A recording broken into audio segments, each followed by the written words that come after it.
I have two toddler sons. They're just like any other toddler and are pretty self-absorbed. Currently, one adores cars and the other one loves the colour red. Toddler 1 won't play with anything but cars, and Toddler 2 will only play with red toys. My mom hosted a party the other night and one of my aunts came. She bought a bunch of gifts for all the kids. The older kids were respectful and accepted their gifts, but my sons glanced at the toys, noticed they weren't cars or red, and moved on to something else. After realising that, she looked upset. I thanked her for the toys and joked about how unpredictable toddlers are, but she rolled her eyes and said that was rude. I told her they were toddlers and she said, "So, my kids knew how to say thank you by age 3. I told her they can say please and thank you, but they're still learning." She made a noise and said, "Learning to be rude." I told her she was being a little sensitive and that they were babies. They don't even understand the concepts of being rude or ungrateful. She got annoyed and said, "Fine then, don't expect any more presents after today," and that she hates entitled parents like me who are blinded by their children and think they can do no wrong. I said whatever and told her she could keep the gifts she bought for today since my kids couldn't care less about them. She got all red in the face and said she now knew why the boys are so rude, but I just grabbed my kids and my husband and left. I was extremely angry, but now I'm just in disbelief. Who gets offended by a toddler? My mom says my aunt is very upset with me and is threatening to uninvite us from her Christmas dinner my aunt is hosting this year unless I apologise and promise to raise my kids better. My mom thinks we're being ridiculous and I should just say sorry, but I said no. Am I the idiot? I just can't wrap my head around why she's so angry. Edit, first, to be more specific, the boys are young toddlers. Second, I feel I made this clear, but I apologised and thanked my aunt before anything else. The boys had already run off to their dad and were preoccupied with him by the time I got to my aunt, so dragging them over and trying to get a thank you out of them felt like a waste of time for all of us. I'm not saying she isn't allowed to feel hurt, but she didn't have to say anything about my kids. You are the idiot. I don't think it's so much that she's offended by toddlers, but by you just allowing them to be rude in her home and doing absolutely nothing about it, and instead making up excuses. As a parent, you should be trying to correct that behaviour now so it doesn't persist as they grow up. How hard could it have been to say, X, say thank you to your auntie for the presents, or something along those lines? What do we say? Would also have worked. I could go on. You should apologise. I think everyone's behaviour left something to be desired, but your aunt was much, much worse, so I'll go not the idiot. She was 100% out of line for reacting so seriously to toddlers not having proper manners. Of course they don't. And making demands of you as a parent, i.e. the promise to raise your kids better, absolutely takes the cake. Extremely presumptuous and self-congratulatory.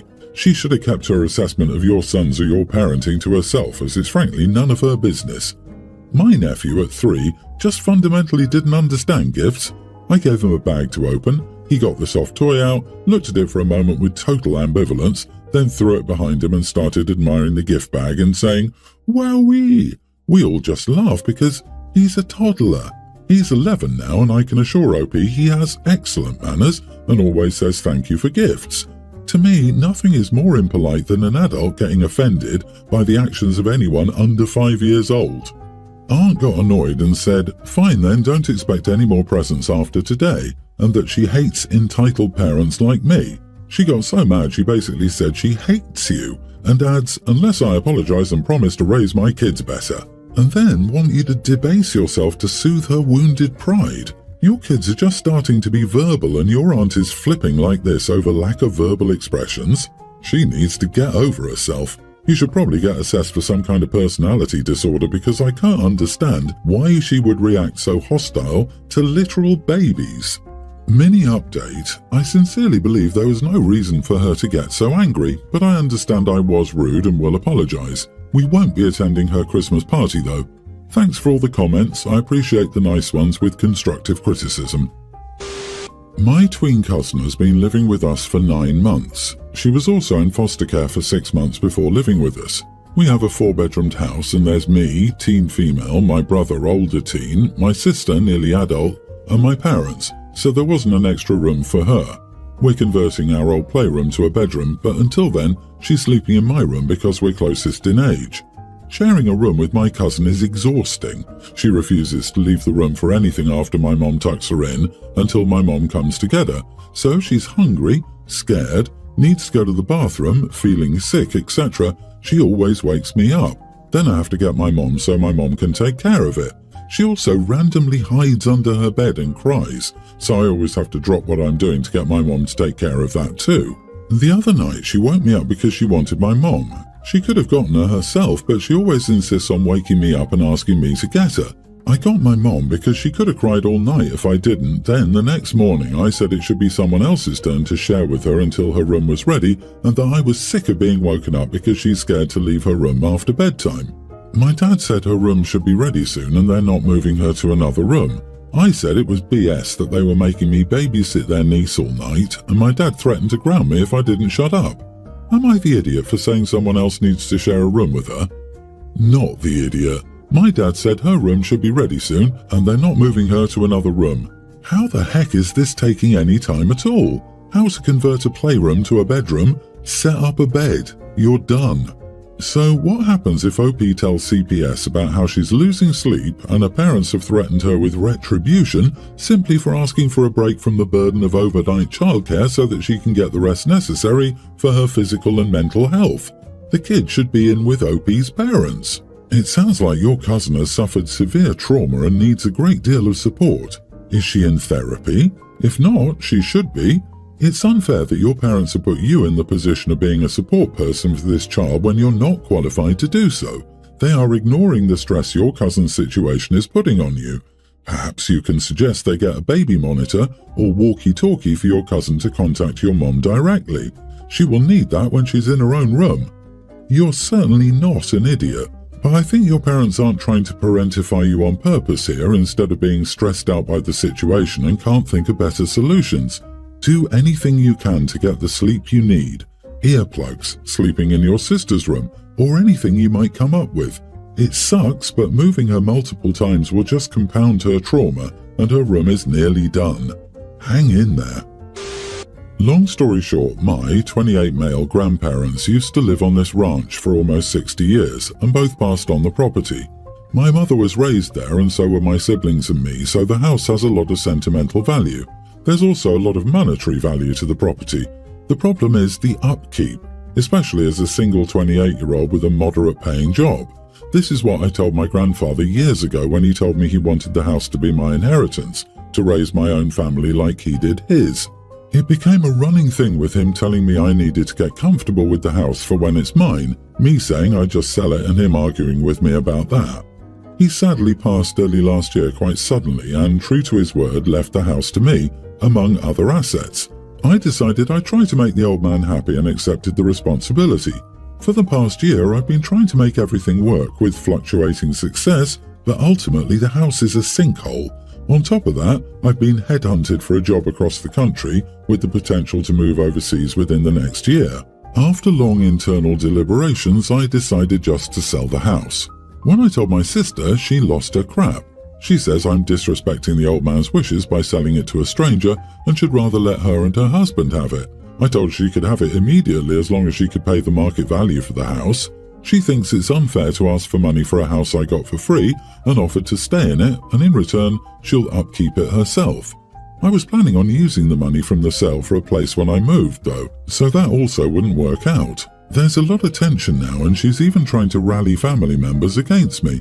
I get the old man wouldn't be happy with this if he were alive, but frankly and lovingly, he isn't, and I shouldn't burden myself, right? Am I the idiot? Edit, she got a monetary inheritance. I wouldn't say it was of the same value as the total I got.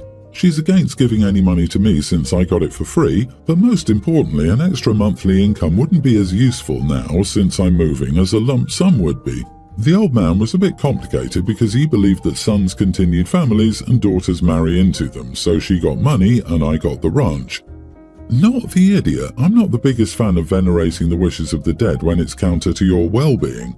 It's nice that you tried, but your grandpa was under no illusions about your feelings about keeping the ranch in the family. Definitely check for hidden treasure, cursed gold or buried bodies before you sell. I told her she could have it immediately as long as she could pay the market value for the house. You are the idiot. You get a free house that Grandpa wanted to stay in the family and decide your sister should pay market value. I don't see how you could be anything other than the idiot. I'm not saying she should get it for free, But market value for a free house? If you do this, expect to forever impact how the rest of the family sees you for the rest of your life. Brother got the house instead of a monetary inheritance. Sister did get the monetary inheritance and therefore should pay for the house. Otherwise, the sister would get 2 free inheritances, and OP would get nothing. You told your grandfather you planned on selling it, and he left it to you anyway. It's his choice, and he made that choice knowing what would happen. You're not going against his wishes by selling it. You never promised not to sell it. I've been with my boyfriend, 33, for almost 11 years. I'm 28 female. We've been living together for about 9-ish years now, and I feel like we've reached a point in our relationship where it would be reasonable to get married. I feel like I've been ready for that step for at least 5 years now, and I've asked on more than one occasion if he's still interested in or willing to get married. In the past, when I've asked, I remember him just laughing it off and saying, "Yeah, I guess." His tone and expressions made it feel like he wasn't taking me seriously, but I don't know what he would say about his intentions with how he responded. I just know how it made me feel, not how he viewed it from his side.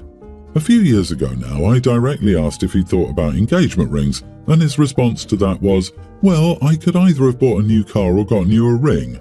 The truck he'd had since we'd met had finally died, and he needed to buy a new vehicle. I asked, why would a ring cost the same amount as a car?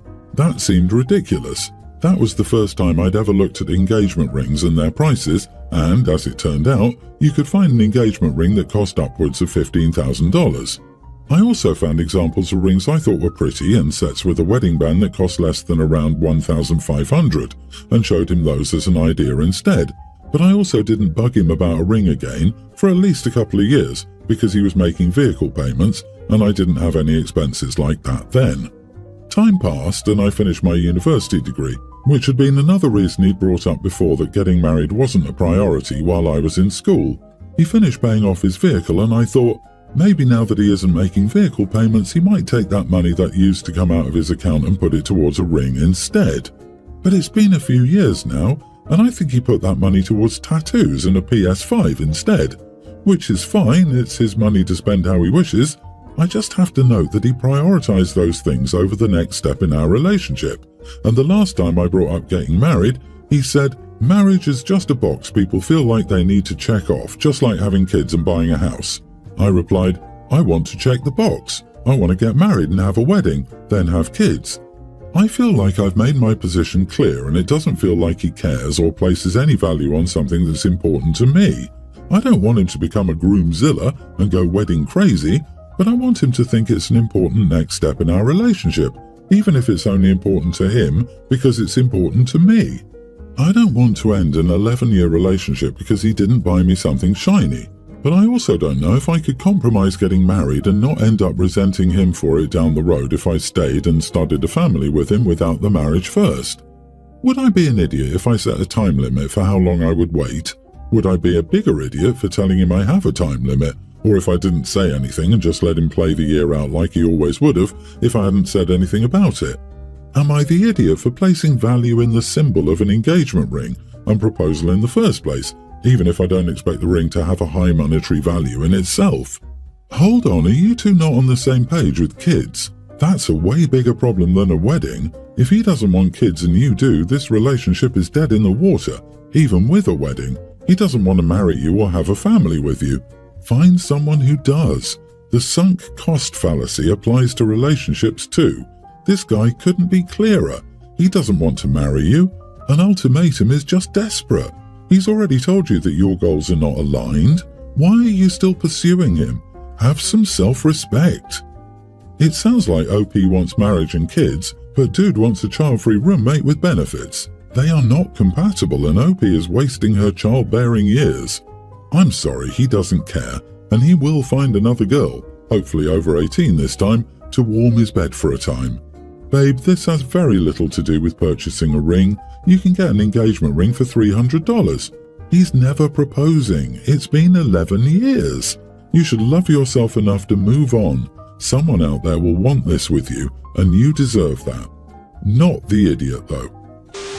My 18-male mom was catfished. She had an emotional affair with and sent money to a scammer pretending to be a celebrity.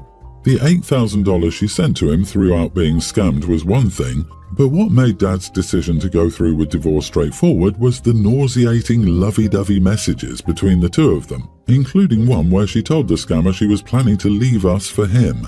Last night she came over and asked Dad for a second chance. She wants to be with us again. She said she was sorry and that it wasn't her fault.